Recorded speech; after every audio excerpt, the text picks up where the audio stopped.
Hello, it's Calvin Watkins of Dallas Morning News, and this is our first DMN Zoom draft show.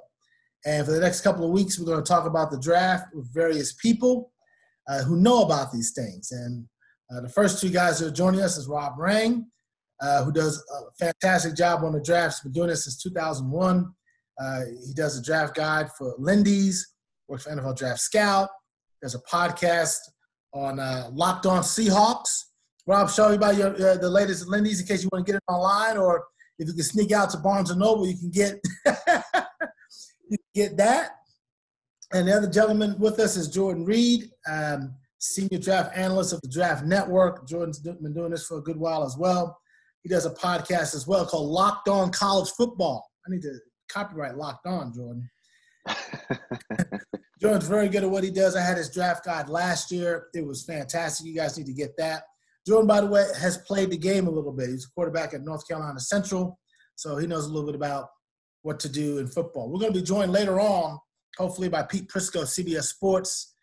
He's a big-time TV star, so he's got to do some TV stuff, and then he'll join us later. But for the next couple of weeks, as I said, we're going to talk about the draft, and that's what everyone cares about right now outside of all the other stuff going on in the world. And I want to ask you guys a couple of things real quick. The strengths of the draft, like what's the best position right now? What's one position that you say this is deep? I'll start with you, Jordan. Tell me what you think. I think it's wide receiver, and I think it's not just at the top. I think there's so much depth in this group, and it reminds me a lot of the 2014 group when they had Mike Evans, Odell Beckham Jr., Devontae Adams, and a host of other guys. Jarvis Landry is another guy that was in that group as well. So I think the depth at this receiver group, I think that's something that's really going to be interesting to monitor, just because last year we saw a lot of teams that were hesitant to take guys in the first round. I think Marquise Hollywood Brown was the first one to go with the 25th overall pick. And then you saw guys in the second round make such a huge impact, like A.J. Brown and, Terry McLaurin, some of these mid-round guys. So it's going to be interesting to see if teams wait to cash in on some of the depth in this class, or if they go ahead and get their guy in the first round. What do you think, Rob? I mean, you like receiver, quarterback? What do you got? Well, I have to agree with Jordan. I think that the wide receiver class is certainly much better this year than it was a year ago. I think that also cornerback, offensive tackle are also very strong. Running back is a pretty strong group as well. I think this is a pretty solid draft class, and generally speaking, it's just that, as expected, given that last year was a record-setting year along the defensive line, then the cupboard's a little bit bare at that position. But otherwise, especially at receiver, as Jordan mentioned, as well as a wide receiver, offensive tackle, and then again, running back, I think is an underrated class as well. You think the receivers in this class are more versatile? Because it's so hard to play slot receiver. And we're seeing guys we're playing all over the field. I got a story that's going to run Sunday in the morning news about just how deep this class is at wide out. Are you seeing more guys versatile, meaning they can play all three receiver spots in comparison to previous years? I personally do. I think that's one of the things that makes this draft class so unique at the receiver position. Again, Jordan kind of alluded to that a moment ago.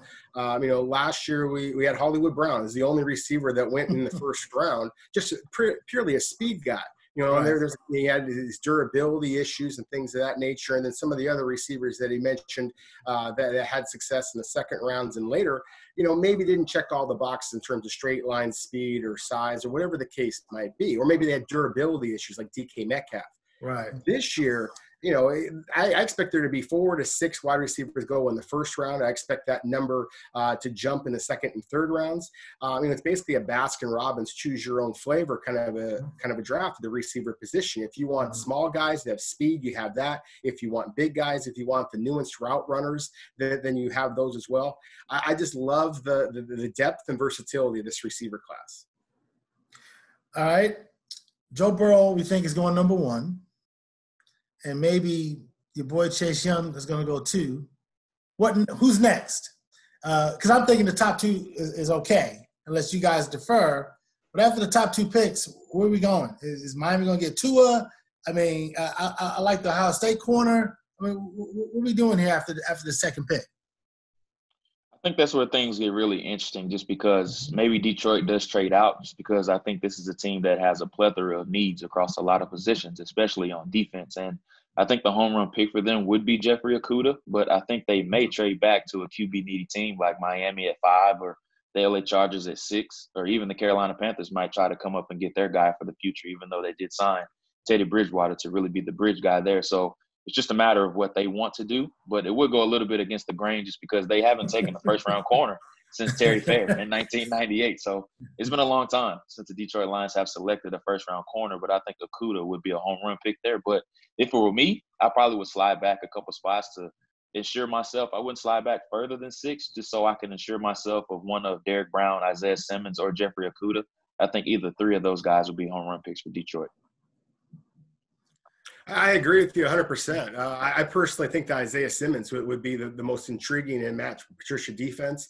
Just considering the fact that Patricia, of course, cut his teeth with Bill Belichick, who has been a master at trying to find, players who have that type of versatility that Simmons offers. I think about the different players that they would be cut that Simmons and the Detroit Lions are going to be trying to slow down in that division. To me, it makes a little bit more sense to go with a versatile playmaker like Simmons. Then say corner. I love Jeffrey Okudah. I think that he would be a superstar, in the NFL, almost regardless of which scheme he gets drafted into, including Detroit.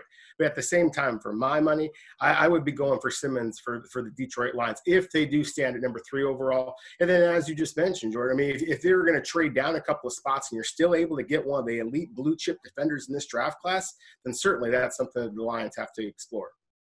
Is the health of Tua give you pause from what you've read, from people you've talked to? How much pause do you have about him? Jordan, what do you think? It does. It does a little bit for me just because whenever a guy gets hurt in college a lot, it's usually the same case in the NFL. You're really not going to get guys that just magically stay healthy.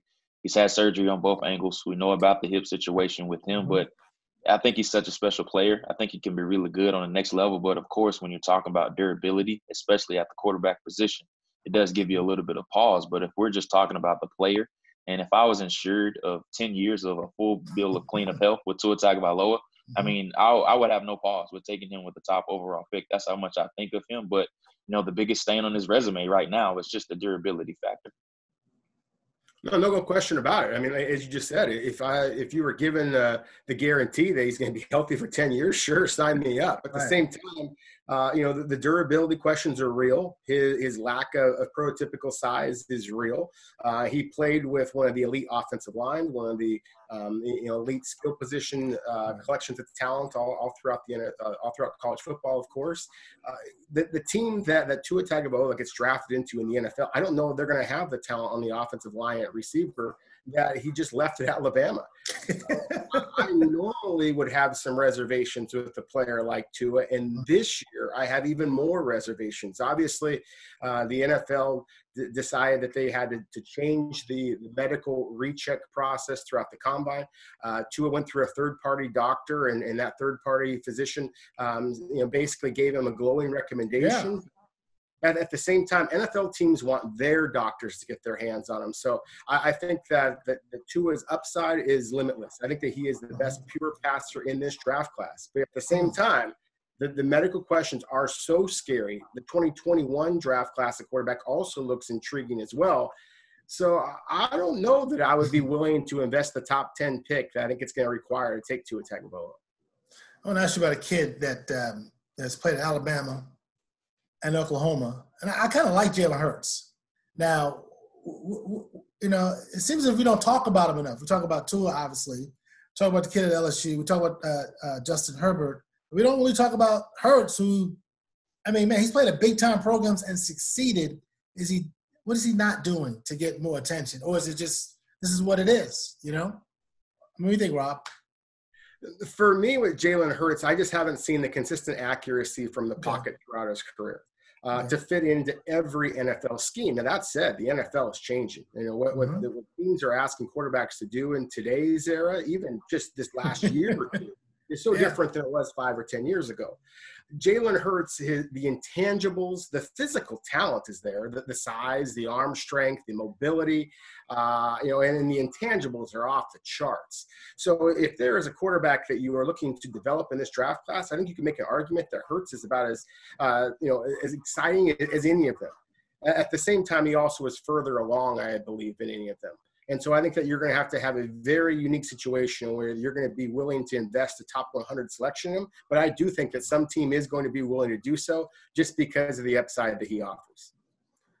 Is he a mid-round guy just because, because the only reason why I mentioned, because the Cowboys, they promoted on their social media page, oh, we talked to Jalen Hurts, and not to say they're going to draft him, because all these teams, they got to talk to whoever, because you never know how these things work in the NFL. When you talk to a guy now, he gets cut up for 4 years. Then you go, oh, I remember those conversations we had when he was just coming out. But is he a second-day guy, a third-day guy? What do you think? I don't know. Well, for me, I have him as number 100th overall prospect in this draft class. So I have him right at the tail end of the third round, early fourth round. I think that's honestly, I don't think that he is as ready as the player who might be selected 101st or 102nd. But again, just the upside of the quarterback position and the intangibles. I think sometimes in the NFL, we just kind of pass off the idea of the backup quarterbacks because they're the guys who hopefully are staying there with the clipboard for 17 regular season games in the postseason. But at the same time, it takes a very unique individual because they have got to be mentally ready at every single snap. And there's only so many players who are wired that way. Jalen Hurts is. And so that's why I believe that somebody will wind up selecting probably in the third round. Mm-hmm. Let's talk about the America's team. That's the team I cover. And I don't know. I did not like Tristan Hill, who they drafted last year, the second round. That was their first pick. Because, they gave it the first round pick to get Amari Cooper. And Tristan Hill was just a disaster, let's be honest. He fell asleep in a meeting. Looked like he wasn't in the best of shape. Cowboys trusted Rod Marinelli to say, this is our guy. They picked the D lineman over the safety, Juan Thornhill. So now Marinelli's gone. Cowboys have their first round pick at 17. They got some holes. Jordan, what did they do at 17, you think, from what you've seen? So it's really hard to get a feel for the Cowboys just because I think they have a lot of needs, especially on defense. I would like to see them add another safety, whether that's Grant Delpit, a guy who's kind of been knocked a little bit, fairly and unfairly a little bit, just because I think he's dealt with the injury this year and he has some tackling concerns with him. But if you go back and watch the 2018 tape on him, it looks much better than what we saw last year. And he won the Jim Thorpe Award, but I think that was more based on his name, if that does make sense. I don't think he was really like the Pro Bowl worthy of that. Reputation? Yeah, just because he had some games on film that were really alarming. I think Ole Miss was one game that really caught my eye as far as one where he just didn't look like the same guy that we saw, but they were using him in a bunch of roles that I think didn't really fit his skill set, if that does make sense. He's a guy that I think really has to play on the roof of the defense for the most part as a traditional free safety. So if he's able to play that, like I like to call Jeff Heath role for the Dallas Cowboys. Oh my gosh. Don't mention that name around here. Jeff Heath, oh my gosh. You're like in Las Vegas. He's a good kid. If he's able to play that role for the Cowboys, I think it'd be just fine. And Xavier McKinney is another guy that I think probably has a much more versatile skill set as far as what you want at the safety position. So I think safety is an area that they could address. But I think a sneaky need, I shouldn't say sneaky after Travis Frederick retired. One guy that I really like for the Cowboys now, it would be a little rich at 17 if they want to slide back a little bit. I like Cesar Ruiz from Michigan, a guy that they can peg in right away. I think he can be a day one starter. And I think the best thing about him is that he's going to be a 20-year-old rookie. So you're going to get a lot of value from him.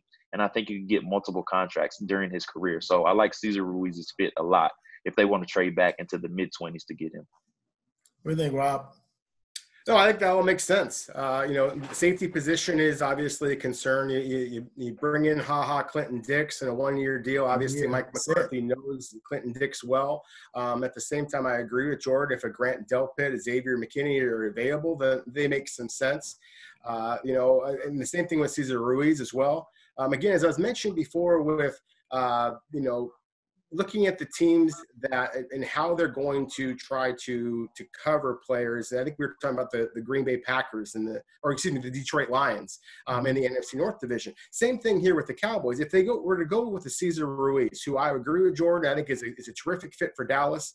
Obviously, the Cowboys, they invested the first round pick originally in Travis Frederick all those years ago. So there's a willingness there to invest in a position that not every team is willing to do that. Ruiz just is the 20-year-old aspect of it, the pro-style offense coming from Michigan. All those things make sense. At the same time, you're going to have Fletcher Cox line up one-on-one on a rookie. I mean, that's the things that are scary about this. So I agree with Jordan's points. At the same time, I also think cornerback is also a potential area of concern. Obviously, the loss of Byron Jones. You know that they signed Anthony Brown back, but Louisier, Jordan Lewis are the only other corners that are on the roster, for next year to have any kind of real experience for the most part. And they basically only have one more year left on their deals. So I look at the defensive line type of players that are likely to be available, and I don't see anybody at number 17 overall that I think is likely to be available to them. That I think is that plug-and-play kind of a guy. I think that the fact that they went with Gerald McCoy and Dontari Poe and Alden Smith, they're looking to address those concerns. I think that the way you build your roster, now that you're allocating all those dollars to Amari and to potentially to Dak, et cetera, you might need to invest early picks on defensive backs, as Jordan just mentioned. I think some of the corners, and I really like Alabama's Trayvon Diggs. I think that his size is similar to what the Cowboys tried to have a year ago with Mike, I think it was Jordan. Jordan, talking about big corners. Yeah, the big corner. That's why they moved Byron from safety to corner. Exactly. Chris Richard, defensive coordinator, he thought Jordan Lewis was too small. Yeah. But he had him at the slot. Yeah. And so I just think that there is going to be a little bit more of a need for a taller corner. And so that's why I think again that Diggs, who of course has the NFL bloodlines with his brother Stephon Diggs. I think all those things check a lot of the boxes that Jerry Jones has preferred in the past. And again, it certainly fits in with what Mike Nolan likes to do on defense as well. I think Pete Prisco is joining us. Hey, Pete. What's up? Thank you for joining us. I know you had to do some TV. You took off your suit and tie. And yeah. Pete Prisco works for CBS Sports. I know Rob Rang. I know Calvin. I know you guys. Jordan Reid. What's up, man? How's it going, man? Good to see you. Good to see Pete. Pete's a longtime beat guy to Jags, so he knows what it's like to cover a team. And we were talking about who the Cowboys should pick at 17. And I remember I saw your mock draft, and you had Cesar Ruiz, the center from Michigan. He's a young kid, as Jordan pointed out. And Rob had talked about maybe they get a lot offensive lineman. It was interesting how you said maybe you replace Travis Frederick with this young kid who's going to be like, I think 20, right? By the time the season starts, whenever the season starts, Pete. Yeah, and we do 8,000 of those mock drafts, so I move guys around all the time. It's kind of fun to do. But I remember when they picked Frederick, that pick got panned, and I was actually one of the few guys that actually liked that pick. I've been panned and killed for many of my mistakes in the past, just like the teams have been. But I like that. I thought the continuity of the offensive line is important. I think, this is a kid who's clearly, to me, is the best center in this draft. So why not? But I don't think that they'll go in that direction. Right. I just threw that in there. And, look, I think he's going to go to the back end of the first round or early second. But I love the kid. I think he's a feisty kid. He can also play guard, and that's important for a lot of teams. Now, we were talking about the needs of this Cowboys team because obviously defense is a big issue. And guys were talking about, what about C.J. Henderson? Do you think will he be there at 17, 15, or he's going to be gone? What do you guys think? He's going to be gone? Because a lot of fans, like when they see you guys mock drafts, they go, oh, this is who the Cowboys are going to pick. But a lot of people are really set on Henderson. What do you guys think? Jordan, what do you think? I think his ceiling probably starts with the Jags at 9, actually, just because I think there's a huge need for them. And it's tough just because, like, some of the scouts that I talked to, opinions are really all over the place about him just because there's a tackling factor out there about him that he's not very interested in doing so. But, I mean, it's a physical game. A scout that I talked to, he was like, he doesn't really care just because he bought up. He said, man, just think about all these top corners that are about to get paid. And he said, James Bradbury, And he said, Byron Jones. How many times has their tackling been brought up? And he said 0. I just want to know how well he covers. And so that gives you a little bit of an idea how he felt about C.J. Henderson. So I think opinions are a little bit all over the place about him, but don't be surprised if the Jags take him at 9. I think there's no way he slips past the Cowboys at 17, in my opinion. I'd ask Pete, I'd ask Rob and Jordan about the strengths of this draft, and they each kind of said wide receiver is pretty deep. And we got into a little bit about Tua. What do you think about these quarterbacks? I like Jalen Hurts, but I think he's not being talked about enough. Your thoughts on this quarterback class?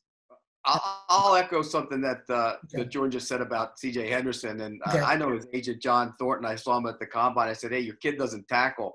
And he kind of agreed, and he knows that. But, he made a good point. And a lot of other guys have made the same point to me, GMs and stuff. When you get to the NFL, the peer pressure to tackle is far greater than it is in college game. And if you don't tackle, at least attempt to tackle, you're going to hear it from those guys. So they think that he'll be a better tackler in the NFL just from the peer pressure of other people. Plus, like GM told me yesterday, he said, look, he can cover. That's all we care about. That doesn't, they'll fix the tackling part of it. You can't teach a guy who can't cover to do that. You have to be able to do that. So as far as the quarterbacks, I think Joe Burrow's slam dunk. I really do. And I love his makeup. I love the attitude. My guys at work kill me because I always talk about fire in the belly with these quarterbacks, and I always go back to Dan Marino with the fire. He had the ultimate fire in the belly. I mean, he was crazy on the football field. And the best quarterbacks have that fire in the belly.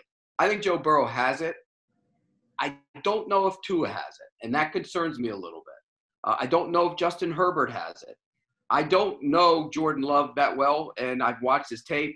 I like what I see from him, but does he have it? And so that's why I think there's a clear distinction between the top guy and the other guys who are kind of all have questions in my mind. Interesting you talk about the fire in the belly. Is Joe Burrow too cool for school for you?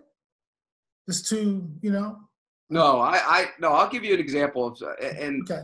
He came off. We had him at the Combine on the podium, and then he came off, and I wasn't on that set, and I hadn't met him, and I introduced myself, and I said, where is all this talk about you not wanting to play in Cincinnati coming from? And he had no idea. He said, I told him, look, I want to hear my quarterback saying, I'm going to go into Cincinnati, and I'm changing the entire field of the organization. And he looked at me, he said, I'm going to Cincinnati, I'm going to change the entire field of the organization. Then I said, we had Tua on at the Super Bowl for half hour. I asked him, I said, if you had been healthy, would you have come back around and been in the national championship and won it? And he said, well, I really can't say that. I don't know that. I can't, I want my quarterback to say, hell yes, we would have. So I told Joe Burrow that story, and Joe Burrow looked at me and he said, you do know we beat him when he was playing, right? That's the fire in the belly. Okay. I got it. That makes sense. Since we're on quarterbacks, I want to ask you guys this question here. Dak Prescott's been franchised. Cowboys say, we want you here long term. There's a discrepancy on the length of the deal to get him signed long term. Their backup is some dude named Cooper Rush, who in a preseason game in Houston could barely get the ball from the 50 to the end zone. Okay. There's always this theory of you draft a quarterback every year, I guess. Should the Cowboys draft a quarterback this year, whether it's in the 6th round or the 7th round, just because you want to get a young guy and you want to develop him? What's your philosophy on that? Let's start with Rob. What do you think? Sure. I absolutely think that most teams should be drafting quarterbacks just about every year, just because if you are able to get one of those diamond in the roughs, then obviously the potential impact over the future, it could be so huge. I mean, the Green Bay Packers made a living for years, Ron Wolf, Ted Thompson, finding these quarterbacks, developing them, and then peddling them off for future draft picks. So I think that makes some sense. Obviously, your franchise, you expect, is to be tied with Dak Prescott long-term. So I don't think that you invest the early selection. I think Jalen Hurts, we talked about him so much, that he'd be an ideal match in a lot of ways. But as we talked about, likely a 3rd-round pick or so. I think that's probably too rich for the Dallas Cowboys. So I think that there are some candidates this year. I just don't know that it is enough of a priority. I think that the free agent dollars, as aggressive as Dallas has been, they're looking to win now rather than playing ahead for the future. You think, Jordan, do you believe in that philosophy? I think the Packers did that for a long time. They always drafted a quarterback every year because you never know, But as we said, we think Dak's going to be here 5-6 years. Yeah, and this just goes back with what Rob was saying, just piggybacking off of him and what Ron Wolf did, just drafting a quarterback every 2 years. That's exactly what I would do, and they're like lottery tickets to me, man. Just take one. You never know what could happen. We saw it last year in Jacksonville. Gardner Minshew, 6th-round pick, coming out of nowhere, and then having the way he played, they're like lottery tickets, man. There's no way you can win the lottery if you don't buy a ticket. So take one of these guys every year. And it happened with the Cowboys, with Dak, taking him in the 4th round. You never know what could happen. And I think the biggest weapon in roster building in the NFL is having a cheap quarterback. We're seeing it now with the Kansas City Chiefs, just because they're setting themselves up for potentially a dynasty if they go on and win it this year. Mahomes is probably going to extend Andy Reid's career by like 10 years. So just get one of these cheap quarterbacks. And if I was the Cowboys, I still would take a quarterback, even though they have Cooper Rush or whoever you were talking about. Cooper Rush, yes, the great Cooper Rush. I still would take a quarterback. And, I mean, the Packers, some other guys fell into a similar situation as well. Jordan, I'm with you. I take a quarter. I'd probably take one every year. Bring one in anyways. I don't know if I would draft one every year. I bring one in every year. I'd bring a new kicker in every year too, because the kickers have become outstanding. But, think about this for a second. The greatest dynasty in all of sports, and I'll say this, is the Patriots, because of what they did with the free agency era and how they did it. It's based on luck. They got Tom Brady in the 6th round. They didn't think enough of him in the 6th round that they drafted Quentin Harris, a quarterback, before him in the same round. So it's all based on luck. You got to take your shot. It's a lottery ticket, like Jordan said. I know you guys talk to scouts and personnel people, and this is a different draft because we don't have pro days and we don't have these individual workouts and guys can't visit facilities. So who's rising in this draft? Is anybody that you're hearing that you could say this guy is moving up? He might be from the 5th rounder, maybe he's a 3rd rounder, maybe he's a 2nd guy, maybe he's a 1st rounder. Is anybody moving up in your mind from what you're hearing? You guys, what do you think, Pete? Can anybody or no? Well, I'll give you a couple guys that I think are going in opposite direction. I think Epinesa is moving in the opposite direction. I think T. Higgins is moving in the opposite direction. I don't think, people had them in the 1st round. I don't know if that's going to happen with those two.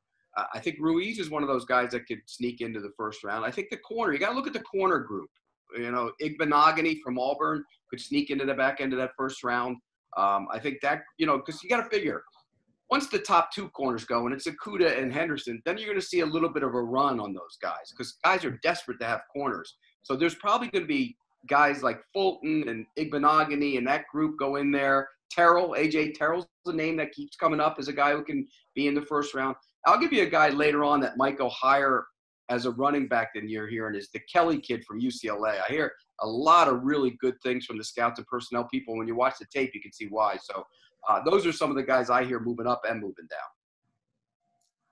You guys, Rob, Jordan, who some of those names match from what you're hearing? What you got? No, they are, at least for me. Sorry to cut you off there, Jordan. But you're good. I think that Cesar Ruiz definitely is a player. I'm happy that we've talked about him because I think that he absolutely is moving up at this point. Wouldn't be surprised at all to see him make the late portion of the 1st round. I mentioned Trevon Diggs, other corner, kind of piggybacking off of what Pete said. I agree with all those names that he mentioned. Diggs, I just like the size and the upside that he offers.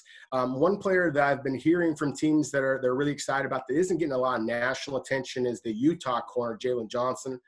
He's a terrific athlete as well. So he is a guy that, again, I think that has a chance to go in that late portion of the 1st round as well. And then I'll throw out another player that because we're talking Dallas Cowboys, talking Jerry Jones and all that kind of stuff. McTelvin Agim is a defensive tackle from Arkansas. And, Arkansas hasn't had the greatest talent in the last couple of years. But this was a 5-star recruit. He was a 4-year starter there. He's a good football player. And he's another guy that I think is absolutely a top 100 candidate, but that a lot of people are putting more in the 6th, 7th round. But when you watch the tape, you see the positional versatility. He's a player that I think is moving up, and a lot of draft analysts, barely even know his name at this point, but they certainly will in a couple of weeks. Jordan, you see anybody rising, anybody falling? Obviously, Ruiz seems to be a guy who's rising up here. Yeah, and I actually talked to Cesar 2 days ago, just getting on the phone with him, just talking with him, and he's terrific, man. A guy that he's fought through a lot of things. He actually lost his father when he was 8 years old, so that's something that really taught him a lot growing up with him and his mom. And, being a 20-year-old rookie, he just said he's really excited and everything. He said the Harbaugh system really taught him a lot just because they run so many different types of schemes. And teams have been asking him which one does he prefer, whether it's the zone scheme or man-block power. And he said, man, I just love playing football. That's all I want to do. So, that's music to coaches' ears. But one name that really is rising that I'm hearing a lot is Ezra Cleveland, the Boise State offensive tackle. He tested through the roof at the NFL Combine. And we know in years past, we've seen teams like to reach on these athletic offensive tackles. We saw it with Colton Miller a couple of years ago. We saw it with Andre Dillard last year and Titus Howard last year as well. So these teams aren't scared at all of taking these athletic offensive tackles. And it wouldn't surprise me if Ezra Cleveland hears his name in the back half of the first round. Guys, look, I appreciate you guys coming on here on short notice. As I said earlier, Pete, we're going to try to do this once a week. We're going to mix it up. Maybe we'll have you on next week. Maybe we'll forget about you, forget who you are. But don't do that. But before you go, guys, tell them where people can find you on Twitter or Instagram. Pete, tell them where people can find you and they can read your work. Prisco CBS, log on to cbssports.com. CBS Sports HQ, 24 hours on Hulu, Apple, all the things. That's where you mostly will find me. I got Hulu. I'm going to have to check you out. Rob, where can people get you? Because you're all over the place. You got a lot of stuff going. Yeah, exactly. I used to, of course, work with Pete at CBS and just happy to see that CBS is doing well with those guys. Now, primarily, you can find my stuff either through Lindy's NFL, in Pro Football magazines, which are these obviously are a little bit more difficult to get, the actual paper products right now, but you can also find them online. You just go to lindysprosports.com, and then you can follow me on Twitter at Rob Rang. Jordan, what they got? What you got? You can follow me on Twitter at JReid NFL. It's at JREID NFL. Also, I have my draft guide coming out on Monday, so the good thing about my draft guide is that it's $10. I sent it to you last year, Calvin. But all the proceeds from it goes to a charity called the Raleigh Rise Against Hunger Foundation down here close to me. It's something that I've done the past 3 years. So I want to make sure to get all of you guys a copy of that as well. We'll promote it. We'll promote what else. This is the first Dallas Morning News Zoom NFL Draft show. And as I said, we'll do it the next couple of weeks up until the draft. I want to thank Pete, Rob, and Jordan. Thank you so much for the time. I know it's been tough. You guys been in the house probably all day. It's like, I don't know if that's Pete's house. He might have a mansion down there, but all we have is time, Calvin. Come on, man. That's all we have. All right, guys. Thank you so much. I really appreciate it. And we'll see you guys down the line. Take care. See you guys. Thanks, guys.